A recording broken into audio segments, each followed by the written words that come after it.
আমরা আর ওদের সিঁড়ি হিসেবে ব্যবহৃত হতে চাই না, আমরা আর পরগাছা হতে চাই না। ইসলাম নামক গাছটা বাংলার জমিনের মধ্যে বট বৃক্ষের চেয়েও শক্তিশালী হয়ে তারা বাংলাদেশের ভিতরে অবস্থান করবে, রাষ্ট্রীয় পর্যায়ে ইসলাম ক্ষমতায় থাকবে।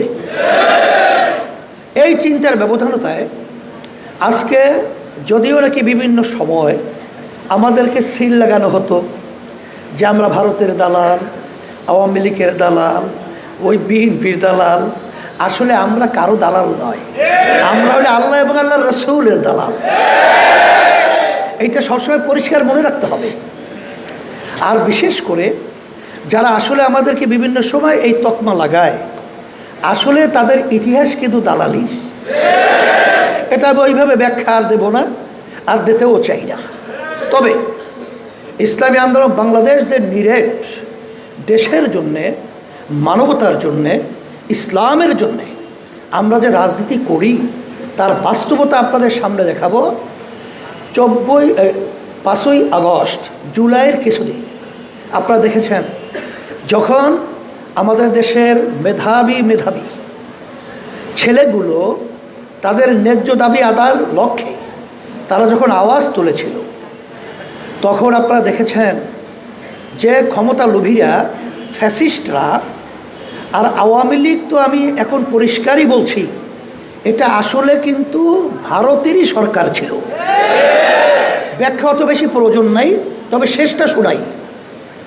যখন নাকি নরেন্দ্র মোদী এখন যে প্রধানমন্ত্রী হলো, শপথ নেয়ার আগেই আমাদের দেশের কিন্তু প্রধানমন্ত্রী যে নাকি স্বঘোষিত স্বদলীয় প্রধানমন্ত্রী, কারণ সে তো বাংলাদেশের জনগণের ভোটে সে তো নির্বাচিত হয় নাই, তার দল নির্বাচিত হয় নাই, তাকে আমরা প্রধানমন্ত্রী বলতে পারি না।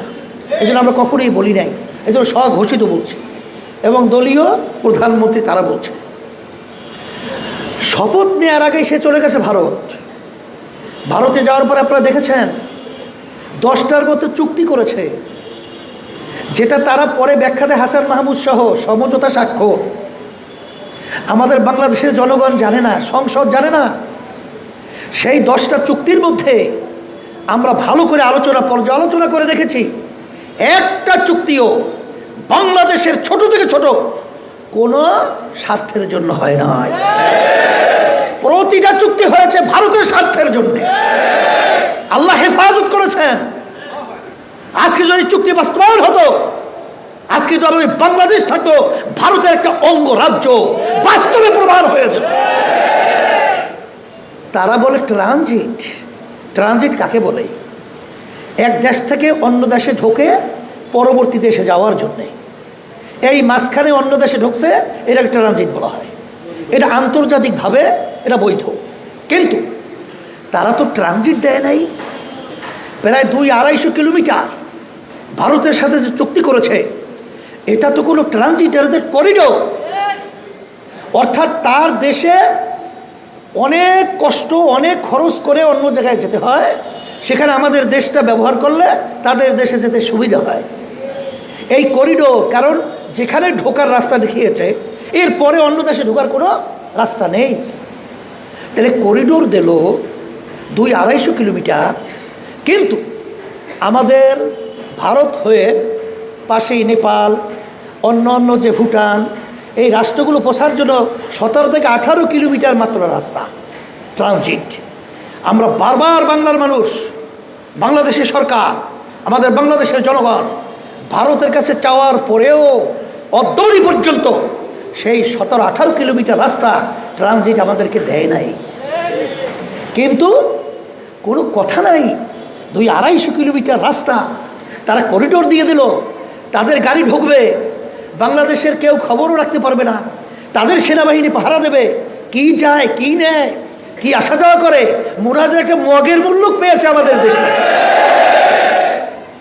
এইভাবে, এই জন্য আমি বলেছি, বিভিন্ন সময় বলেই থাকি, আব্বাজান বলে গেছিলেন প্রায় 23 বছর আগে এক দায়িত্বশীলের কাছে, যে অনেকে বলে যে আওয়ামী লীগ আসলে ভারতের দালাল, এটা তো তারা ঠিক বলে না।